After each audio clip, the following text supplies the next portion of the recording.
ఉటజే రామమాసీనం జటావల్కలధారిణం. వెంటనే మహానుభావుడు 64 శ్లోకాలు ఉన్నాయండి ఆ సర్కలో.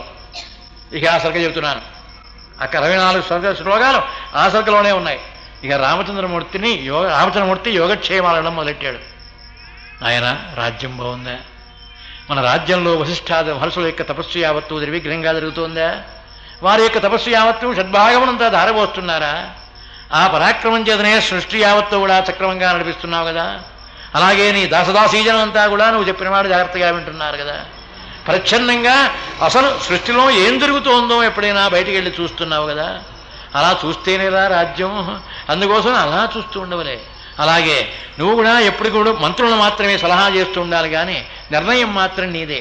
అలాగే నిర్ణయం మాత్రం జాగ్రత్తగా తీసుకుంటున్నావా?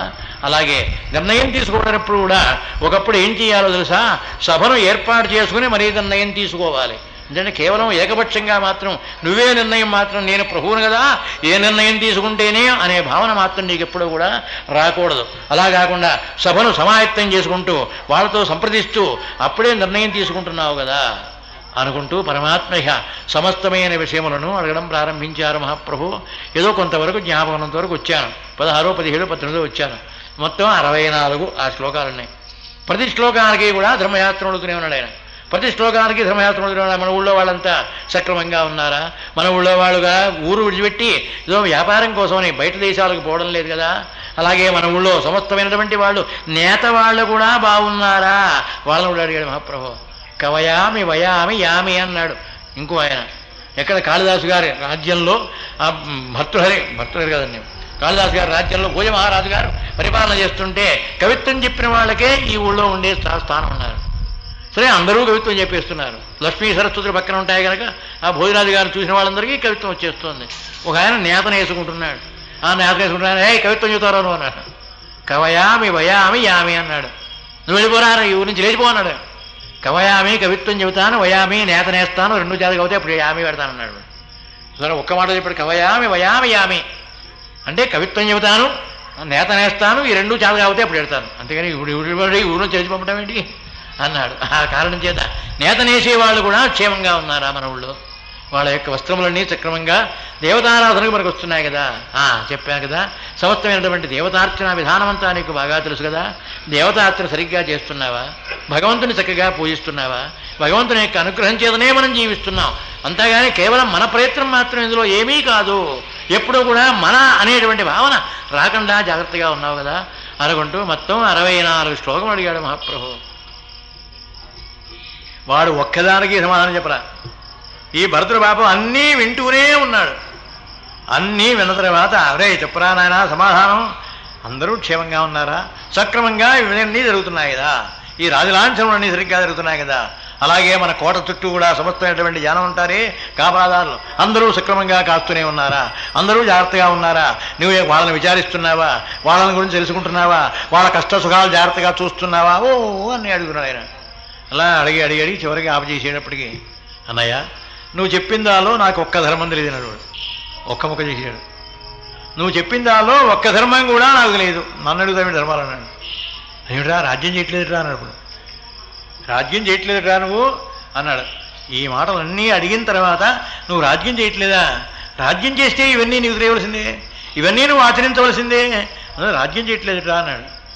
వే రాజ్యం ఎక్కడనయ్యా? ఆ అర్హత ఆ యోగ్యత నీదే. నువ్వు ఇలా రాగానే నాన్నగారు నిన్నే తలుచుకుంటూ బెంగబడివి అలా మూర్ఛిల్లి పడిపోయినారు. అనంతరమందు యాగతి సర్వభూతానాం తాంగతిం దశరథోగత అన్నాడు. యాగతి సర్వభూతానాం తాంగతిం దశరథోగత. సమస్తమైన జీవకోటి ఆఖరికి ఎక్కడికి వెళ్ళిపోతుందో అక్కడ వెళ్ళిపోయినాడు నాన్నగారు అన్నాడు. తాతేది రామచంద్రమూర్తి అమాంతంగా నాన్నాని ఒక్క మర్యాదం అలా కేకవేసి కింద పడిపోయినాడు. పాపం ఆ అరుగు మించి కింద పడిపోయినాడు. సీత శశరో నాస్తి, నీకు మామగారు లేడు, ఎక్కడున్నావు దొడ్డో రా. లక్ష్మణ ఇక నీకు పితా నాస్తి, నీకు తండ్రి లేడురా, ఇక తండ్రినే పదం పోయిందిరా మనకు అన్నాడు. పాపం రామచంద్రమూర్తి అలా దుఃఖపడుతూ ఆ దీని మించి మట్టెరుగు మించి అలా కిందకి పడిపోయి వాలిపోయినాడు అంతే. వెంటనే కౌలించుకుని పాపం లేవనెత్తు, అన్నయ్య నేను మాత్రం దగ్గరే ఉన్నాను, దగ్గర లేను కానీ కబురు మాత్రం నాకు కూడా అందింది. కానీ ఏదో నేను చేసినటువంటి కాలకృత్యం మాత్రం చేశాను, అంటే నేను చేసినటువంటి కృత్యం మాత్రం నేను చేశాను. అది అనంతర కృత్యం ఏదో నీ చేత్తో అయితే కదా. అందులో దైవత్వం అనేది రావాలి అంటే పితృదేవతలకు దేవతలు కావాలంటే వాళ్ళు ప్రేతలు పితృలై పితృలు పితృదేవతలు అవుతారు. ప్రేతలుగా 12 రోజులు ఉంటారు. అనంతరం మందు నెల వరకు సంవత్సరం వరకు కూడా పితృలు మాత్రమే వాడు. అనంతరం మందు పితృదేవతలు. పితృదైవత్వం ఎప్పుడు వస్తుంది అంటే ఈ పెద్ద కొడుకు కాసిన నీళ్లు పెడితేనే వాళ్ళు పితృదేవతలు అవుతారు. ఆ దైవత్వం అనేది మాత్రం నీవే కల్పించాలన్నయ్యా అన్నాడు మహానుభావుడు. అని అలా ప్రార్థించాడు రామచంద్రమూర్తి. లక్ష్మణ, ఇక నీకు పితానాస్తి, నీకు తండ్రినే శబ్దం లేదురా, ఇక అయిపోయిందిరా. నీకు శుశ్రూష నాస్తి, సీత ఇంకా ఎక్కడున్నావు రా బయటకు అన్నాడు. అంతే. వెంటనే పాపం ఆ తల్లి ఏడుస్తూ మామగారు పోయినారనేటువంటి దుఃఖంతో అలా బయటకు వస్తున్నారు ఆవిడ. అలా బయటకు వచ్చి అలా నిలబడి రామచంద్రమూర్తిని ఆ చెప్పినటువంటి పాపం భరతుణ్ణి అలా చూస్తూ ఏడుస్తుంటే రామచంద్రమూర్తి అన్నారు, సీత నువ్వు మాత్రం బయలుదేరి మందాకినీ తీరమునకు వెంటనే బయలుదేరు అన్నారు. అక్కడే చెప్పాడు ధర్మం. అంటే పిల్లలు పెద్దలు ఆడవాళ్ళందరూ కూడా ముందుగానే బయలుదేరి పెడతారు. నీళ్ల వద్దకు ముందుగానే పెడతారు, వెనకాతలు మాత్రమే పెడతారు పురుషులు. ఇది కేవలం ఎవరికి పనికిరాని నడక, దౌర్భాగ్యమైన నడక. ఇది కేవలం అశుభమునకు మాత్రమే గుర్తు, అశుభానికి చిహ్నం గుర్తు. ఎవరా ఆడాళ్ళ ముందు వస్తున్నారంటే ఏదో చేస్తున్నారనే వీళ్ళు, ఏదో కర్మకాండల తల పలువురా వీళ్ళు అని వాళ్ళని చూడగానే తెలుసుకోవచ్చు. ఆ కారణం చేత సీత మందాకినీ దగ్గర నువ్వు బయలుదేరి ముందళ్ళు, నేను వెనకాతలు వస్తానన్నాడు. రామచంద్రమూర్తి నేను వెనకాతలు వస్తానన్నాడు. అనంతరం శత్రుఘ్నుడు మాత్రమే వచ్చాడు. అప్పటికి కొంచెం శత్రుఘ్నుడు చేరుకున్నాడు. అలా నడిచి అనంతరం ముందు, రే లక్ష్మణ ఎందుకురా ఇంకా ఎక్కడున్నావురా, ఇక పితానాస్తి, మనకు తండ్రినే చెప్తాం లేదురా, ఇక సమస్తమైన కష్టములు అనుభవించవలసిందే తప్ప ఇక మనకు ఇతరమైనటువంటి భాష మాత్రం లేదు. నాన్నగారు శత్రుంజీవని ఏనుగు మీద వస్తున్నారన్నానా అన్నప్పుడు చూసావా, నువ్వు ఏమన్నావు, రావడం లేదు, కనబడడం లేదు. ఆయన భరతుడే వస్తున్నాడు, వీడికి యుద్ధానికే వస్తున్నాడన్నయ్యా, సంహరిస్తానన్నావే, ఇప్పుడు ఎవరిని సంహరించాలరా, ఎవరిని సంహరిస్తావు, చూడరా వచ్చాడు చూడరా. భరతుడు చూసావా, దగ్గరికి వచ్చిన తర్వాత ఏం చెబుతున్నాడో, ఎలా ఏడుస్తున్నాడో చూసావా అన్నాడు రామచంద్రమూర్తి. ఇప్పుడు ఇందాక రాముడు చెప్పిందే యథార్థమైందే అని పాపం లక్ష్మణస్వామి ఏడుస్తున్నాడు. ఇందాక రాముడే చెప్పాడే ముందుగానే, ఆయన చెప్పిందే ఖాయమవుతోంది. ఆయన చెప్పిన మాట తప్ప నేను చెప్పిన మాటల్లో ఒక్క మాట కూడా చదవా, ఒక్క మాట కూడా ఆయన చెప్పినవే లక్షణాలే, ఆయన చెప్పిన ధర్మాలే అవే నడుస్తున్నాయి తప్ప ఇందులో ఒక్కడుగా ఇతరమైనటువంటి కారణాలు లేవే అనుకున్నాడు పాపం. ఓ నిర్ణయం తీసుకున్నారు. అలా లక్ష్మణస్వామి వారు భరతుడు ఇరువురో కూడా అలా రామచంద్రమూర్తిని అలా లేవదీశారు. పాపం ఏడుస్తూ పాపం నేల మీద వాలిపోయినాడు కదండి. ఆ భరతుడు అలా ఓ చెయ్యి మీద భరతుని మీద వేశారు, ఒక చెయ్యి లక్ష్మణస్వామి మీద వేశారు. అలా నడిచి వెళ్ళాట రాముడు అంత దుఃఖంతో. అలా నడవలేక నడిచే ఓపిక కూడా శక్తి యావత్తుల్లో పోయింది కనుక ఆ రామ రామ నాన్న అనుకుంటూ పాపం మహానుభావుడు అలా ఇద్దరి మీద చేతులు వేసుకుని అలా యమునా నది తీరమునకు, ఆ మందాకినీ తీరమునకు బయలుదేరి ఆయన పెడుతున్నాడు. ఇంకా ఎవరు రాలేదండి, వెనకాలలో వస్తారు వాళ్ళంతా. మందాకినీ తీరమునకు అలా వెళ్ళాడు. నాన్న అన్నాడు. వెంటనే తండ్రి గారికి ఒకసారి ఈ జలం అంతా నీకే అర్పిస్తున్నానన్నాడు. అనంతరం రేగుబళ్ళ పులుసుతో ఈ గారకాయల యొక్క పిండి అలా కలిపి దర్భలు పరిచి దర్భల మీద పెట్టాడు పిండం. దక్షిణానికి తిరిగి నమస్కారం చేసి, నాన్న కే నువ్వు మాత్రం ప్రభువే, మేము మాత్రం అనశనావయం అన్నాడు. సుత అనశనావయం, నీ కుమారుడున్నాడే రాముడు అన్నమే తిన్నల్లా, నేను నీకేం పెడతాడు అన్నం.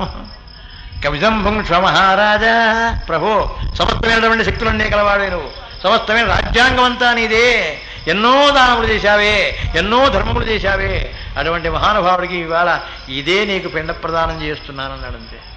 బావురమని ఏడ్చేశాడు రామచంద్రమూర్తి.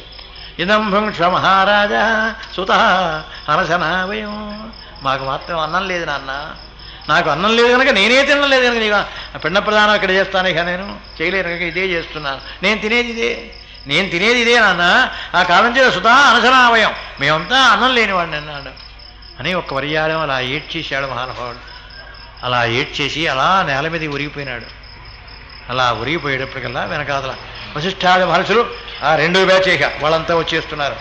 రామచంద్రమూర్తి ఎక్కడున్నాడు, ఏం చేస్తున్నాడు అనే కోరికతో వాళ్ళంతా కూడా ముందుకు వచ్చేస్తున్నారు. అక్కడ సమాప్తం చేస్తాను. ఇక అన్న కథా విధానంలో రామచంద్రమూర్తి గారి తండ్రి గారికి ఇదం భుంక్ష్వ మహారాజా కృత అనశనావయం అన్నాడు. ఇదం భుంక్ష్వ మహారాజా పిండ ప్రదానం చేస్తున్నాడు పాపం మహానుభావుడు.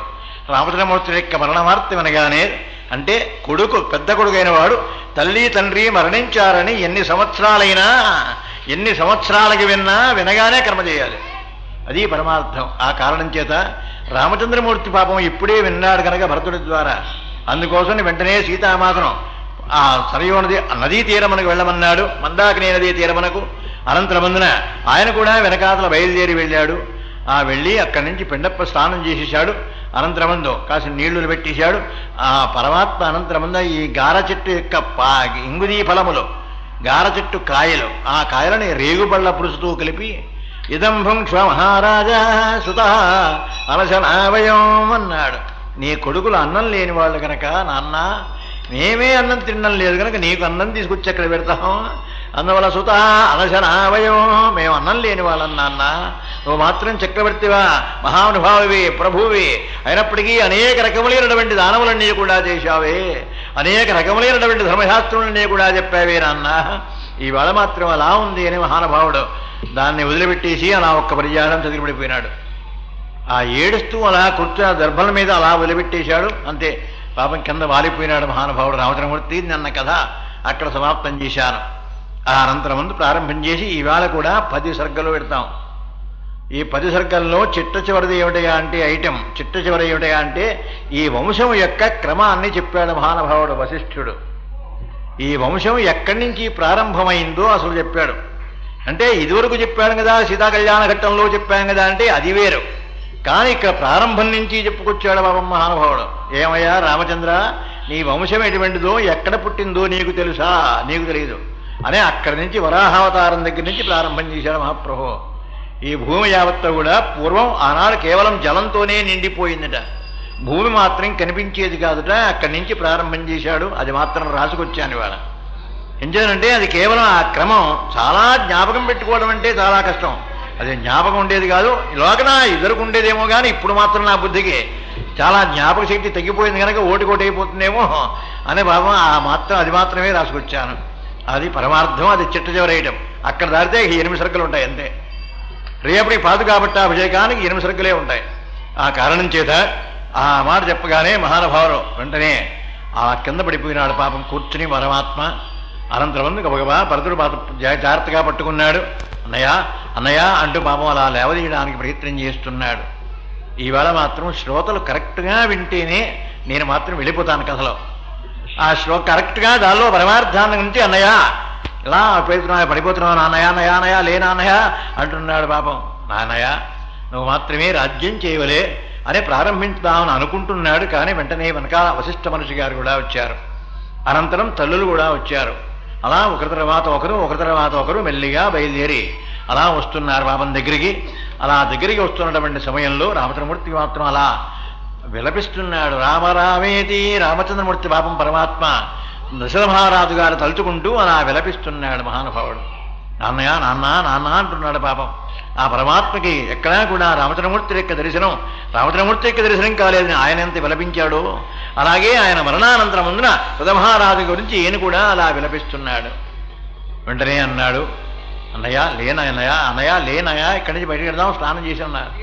సరే వశిష్ఠ మనిషి గారు కూడా దానికి కొంచెం ప్రోద్బలం ఇచ్చాడు. అనంతరం స్నానం చేసి పరమాత్మ అలా బయటికి వెళ్ళాడు. ఎరా నాయన, ఈ మాట చెప్పడానికి నువ్వు వచ్చావా అన్నాడు.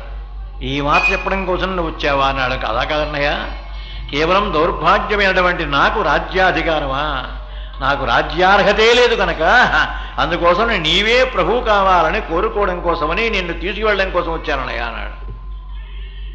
నేను మాత్రం రానడంతే ఒక మాట, నేను మాత్రం రానురా, తిరిగి మాత్రం నేను రానయ్య. నాన్నగారి ఆజ్ఞానుసారంగా నేను 14 సంవత్సరంలో కూడా అరణ్యవాసం చేయవలసిందే, దండకారణ్యంలో ఉండవలసిందే. అంతేగాని ఈవేళ మాత్రం అయోధ్యకి నేను రానురా అన్నాడు. వెంటనే వశిష్ఠ మహర్షి గారు అన్నాడు, ఒరే నాయన ఇప్పుడు ఏంట్రా పాపం, అతనేమో నీళ్లు పెట్టి కాస్త పిండ ప్రదానం చేసి సకల బాధలు పడుతుంటే మహానుభావుడు రామచంద్రమూర్తి ఇప్పుడే మొదలెట్టావా, రేపు మాట్లాడుతులేవయ్యా అన్నాడు. రేపు పొద్దున్నే మాట్లాడుతు కదయ్యా అన్నాడు. సరే తిరిగి రేపు పొద్దున్నకి అందరికీ కూడా సుప్రభాతం అయిపోయింది. మళ్ళీ పొద్దున్నే లేచారు, ఎక్కడ వారు అక్కడే.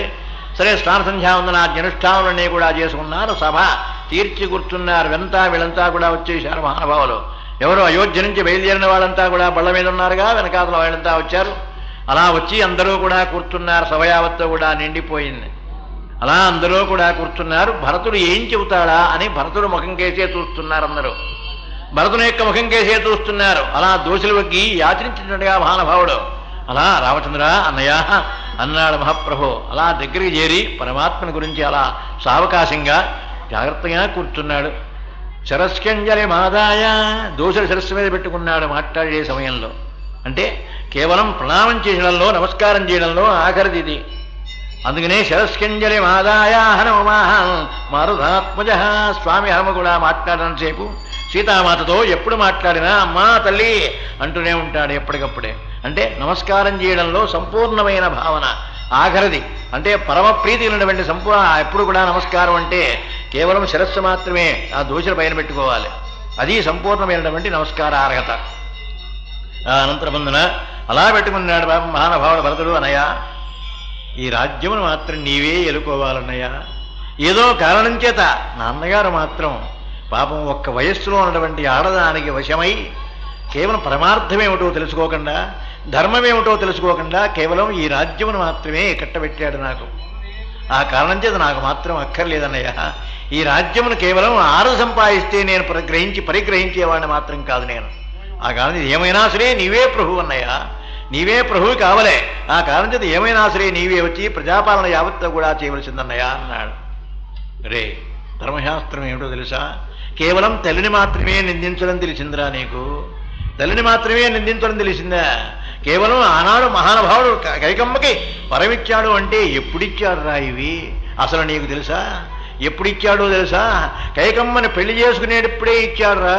ఆనాడు కన్యాశుల్కంగా ఇచ్చాడు ఆ వరములు రెండో కూడా.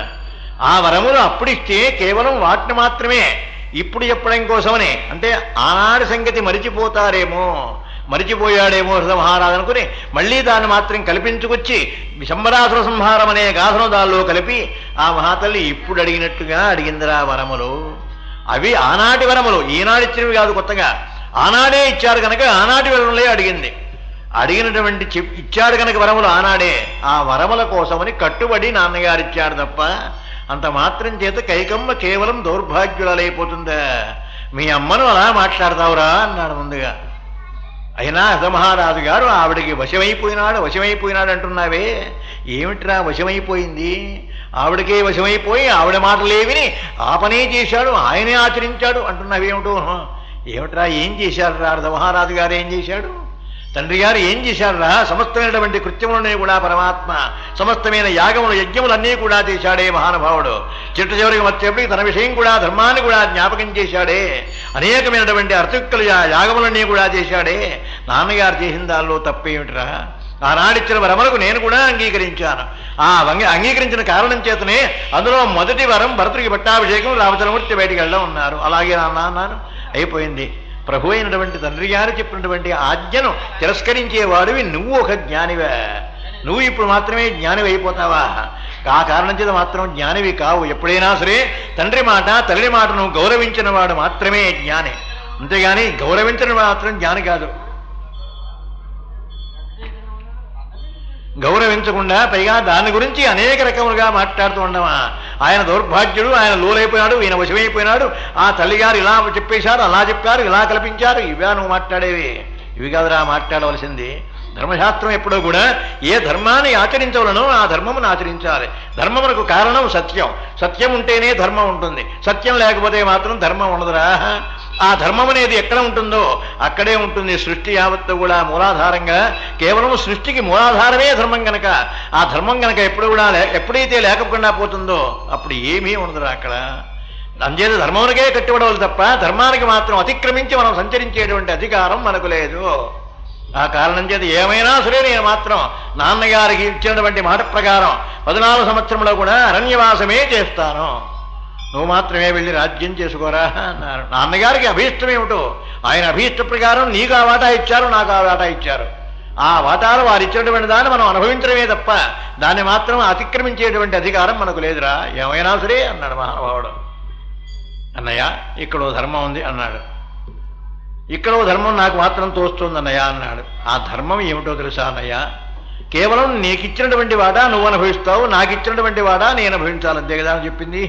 పోన్లే అన్నయ్య, ఇప్పుడైనా వాటాలు మార్చుకుందాం. ధర్మశాస్త్రానికి లోపమేం కలదు కదా.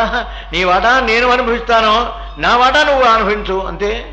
రాజ్యం అనేటువంటి నాకు వాటా ఇచ్చారే, నా వాటా నువ్వు అనుభవించు. నీ వాటాకి ఇచ్చినటువంటి అరణ్యవాసం అనేది నేను చేస్తాను ఇచ్చినగాయతు. మనం కూడా తండ్రి గారికి కుమారులమే కదా, ఆ కారణం చేత ఎప్పుడైనా మనం మార్చుకోవచ్చు, అభ్యంతరం లేదు కదా అన్నారు. కాదురా, ధర్మశాస్త్రం అంగీకరించదు. ఎంచేతన కేవలం అన్నదమ్ములు మాత్రమే వాటాలు పంచుకుంటే ఎప్పుడైనా సరే ఆ వాటాలు మాత్రం పనికిరావు, వీడిని మోసగించాడు అని వాడి కొడుకో వీడి కొడుకో దావాకి వెళితే చెల్లుతుంది. తండ్రి గారే వీలునామా రాశాడు అంటే ఏ కోర్టుకి వెళ్ళినా ఎన్ని కోర్టులకు వెళ్ళినా కూడా చెల్లదు. ధర్మం అలా ఉందిరా అన్నాడు. అంటే ఈనాటి విషయం కూడా ధర్మశాస్త్రం అప్పుడే చెప్పాడు మహానుభావుడు వాల్మీకి. ఆ ధర్మశాస్త్రీత్యా ఎప్పుడో కూడా చెల్లదురా, ఏమైనా సరేనన్నాడు. ఆనాటి వాట ఆనాడిదే, ఈనాటి వాట ఈనాడే, ఎవరికి వేసిన వాట వారిదే. అంతేగాని కేవలం తండ్రి గారి మాట ప్రకారంగా ఎవరు ఏ వాటా వేశారో దాన్నే అనుభవించాలి తప్ప దాన్ని మాత్రం మార్చుకునే అధికారం మనకు లేదురా అన్నారు. ఓన్లీ అన్నయ్య, మరొక ధర్మం నాకు తోచినటువంటి ధర్మం ఏమిటో చెబుతానన్నయ్య అన్నాడు. ఏమిటిరా ధర్మం? ఆనాడు నాకు రాజ్యం ఇచ్చింది మా అమ్మగారు అడిగారంటున్నావే, ఆ అమ్మగారే ఇవాళ వచ్చి రామచంద్ర నేను ఇవాళ పొరపాటు చేశాను రామా, అందువల్ల నీవే వచ్చి అయోధ్యను పరిపాలించు అని అడగడానికి సిద్ధంగా ఉందన్నయ్యా. మరి దానికి ఏం చెబుతావు ఇప్పుడు అన్నాడు. ఆ మాటకి ఏం చెబుతావు అర్థం అన్నాడు. కాదురా, ఎప్పుడైనా సరే భర్త గారు ఉండగా భార్య గారు మాట్లాడినటువంటి మాటకే విలువ. అంతేగాని భర్త గారు పోయిన తర్వాత ఆవిడ చేత చెప్పించడమా, కేవలం భూమిలో ఎక్కించి సాక్ష్యం చెప్పించినట్టుగా చుట్టుపక్కల పోలీసులు నుంచుంటే ఏం చెప్తాను పాపం వాడు. అందుకోసం అలా ఆ స్థితిలో మాత్రం ఎప్పుడూ కూడా కేవలం ఆవిడతో ఇప్పుడు మాట్లాడే అవకాశం లేదు, అవసరమూ లేదు. ఆవిడ చెప్పింది ఇప్పుడు యథార్థమో కాదు, నేను అమ్మను ఎవరూ కూడా నమ్మర్రా అన్నారు. ఎంచేత ఈవేళ నీది ప్రభుత్వం అయింది కనుక ఆ కారణం చేత నువ్వే చెప్పించవచ్చు ఆ మాట. కానీ ఆనాడిచ్చినటువంటి వరములు అని ఆ తల్లి జ్ఞాపకం చేశారు అంటే భర్త గనక ఆవిడ మనస్సులో సంకోచం లేకుండా ఆనాడే చెప్పారు, ఆనాడే జ్ఞాపకం చేశారు. ఆనాడు జ్ఞాపకం చేసినటువంటి వరములకు మాత్రం ఎప్పుడో కూడా తిరుగులేదు. ఏమైనా సరే ఆ వరములు ఆచరించవలసిందే, అనుభవించవలసిందే, ఎవరి వాటా వారిదే. ఆ అనుభవించడంలో ఏమైనా అందులో చెడ్డగాని మంచిగానే వస్తే తల్లి తండ్రి పెంచినటువంటి వాటాల్లో కుమారులకి ఏదైనా కనుక నష్టం వస్తే అది కేవలం వాళ్ళ ప్రారంధమనే అనుకోవాలి తప్ప పెద్దలు మాత్రం నిందించే అధికారం లేదు, తీసేయి. ఆ కారణం చేత నాకే ఇది కావాలి అనుకున్నారంటే దీనిలో కారణం ఏమిటో వారికి తెలుసు, మనకేం తెలుసురా? మనకేం తెలుస్తుంది? వారికి తెలుసు. ఆ కారణం చేత నన్ను మాత్రమే అరణ్యవాసం చేయి అని ఆ మహానుభావుడు నాకు ఆజ్ఞాపించారు. నిన్ను రాజ్య పరిపాలన చేయమన్నారా, రాజ్యం చేసుకోవాయిగా, పరమార్థంగా రాజ్యం చేసుకోవడం నేర్చుకో. అంతేగాని కేవలం ఇవాళ మళ్ళీ నన్ను తీసుకెళ్ళడం కోసమని ఏమైనా సరే అన్నయ్య నువ్వు రావాలి అనడం అది మాత్రం ధర్మం కాదురా అన్నాడు. అన్నయ్య నువ్వు చెబుతున్నావు ధర్మశాస్త్రం చెబుతున్నావు తప్ప నాకు ఒక్క ధర్మమో కూడా తెలియదన్నయ్య. ఏం చేద్దంటే కేవలం మానవుడు మాత్రం సహజమైనటువంటి ధర్మం చేత జన్మిస్తాడు. కానీ వాడు మాత్రం ఎప్పటికప్పుడు తన యొక్క ఆహారం కోసమని తన యొక్క విలాసం కోసమని అలా జీవిస్తూ ఉంటాడు కదా. అలా జీవించేవాడికి కేవలం ధర్మశాస్త్రం గురించి తెలియాలి అంటే ఎలా తెలుస్తుందన్నయ్య? కేవలం నేను మాత్రం అటువంటి వాడిని ఎనాడించో మేనమావింటికి వెళ్ళాను, ఆ మేనమావింటోనే ఉండిపోయినాను తప్ప ఈ ధర్మం ఏమిటో ధర్మశాస్త్రం ఏమిటో నాకేం తెలుసు అన్నయ్య. ఆ ధర్మాన్ని గురించి ఏమైనా నువ్వు చెబితే కొంచెమైనా నేను కాస్త వింటానన్నయ్య అన్నాడు.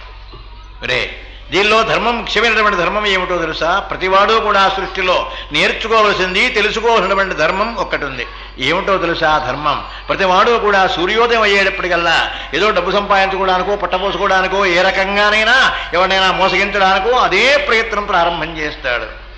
ఆ అనంతరం మంది పొద్దుగుకేపు కదా కామేచ్ఛతో ఆనందంగా హాయిగా పడుకుందాం తిరుగుదాం అనేటువంటి ఆలోచనలోకి వస్తాడు. కానీ అహర్నిశములు వెళ్ళిపోతున్నాయని మాత్రం తెలియదు. పొద్దుపడుస్తోంది పొద్దుగుకుతోంది అంటే రోజు వెళ్ళిపోతోంది, నీ ఆయుర్దాయంలో రోజు క్షీణించిపోతోంది.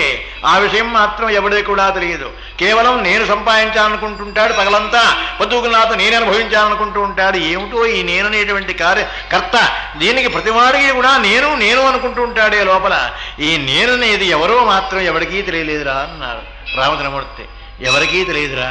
ప్రతివాడు కూడా కేవలం అహంకారంతో అహంభావంతో అలాగే మానవుడు జీవిస్తాడు తప్ప ఇందులో పరమార్థమేమిటో మాత్రం ఎవరికీ తెలియదురా.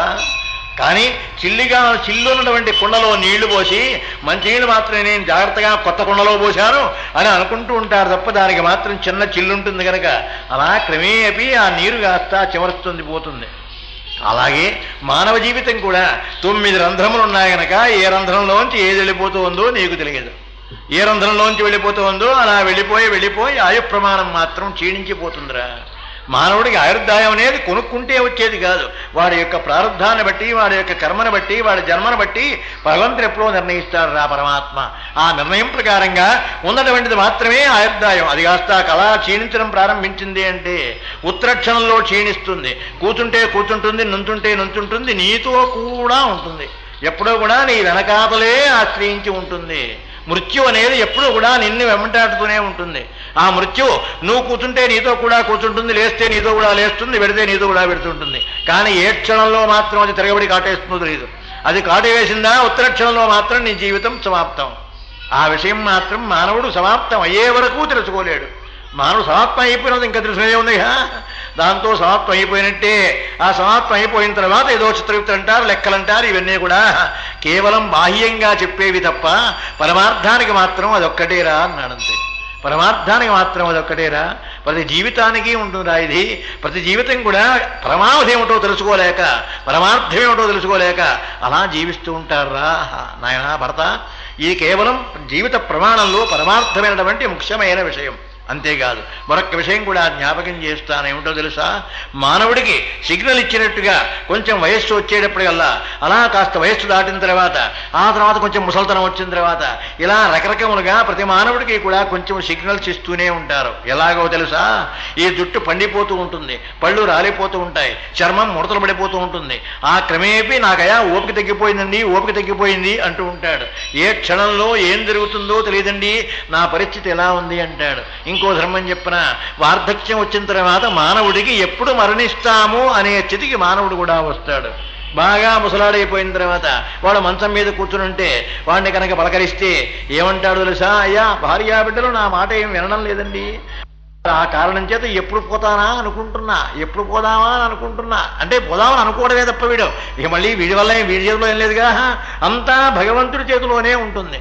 ఆ భగవంతుడి చేతిలో ఉన్న ప్రకారం ఏ క్షణంలో వీడు మరణిస్తాడో, ఏ క్షణంలో జీవించి ఎంతవరకు ఉంటాడో తెలియదు. కానీ వీడికి మాత్రం దేహం మీదనే విరక్తి కలుగుతుంది. ఆ బాల్యావస్థ క్రీడాసక్త, బాలస్థావత్ క్రీడాసక్త, తరుణస్థావత్ తరుణీసక్త, వృద్ధస్థావత్ చింతాసక్త, పరమే బ్రహ్మణి కోపి నసక్త. అది శ్లోకం. పరబ్రహ్మని గురించి ఆలోచించేవాడు మాత్రం ఒక్కడూ లేడు. బాల్యావస్థ చలనం వస్తుంది, అది క్రీడాసక్త. ఆ కేవలం ఆడుకుందాం అనే స్థితిలోనే ఉంటాడు.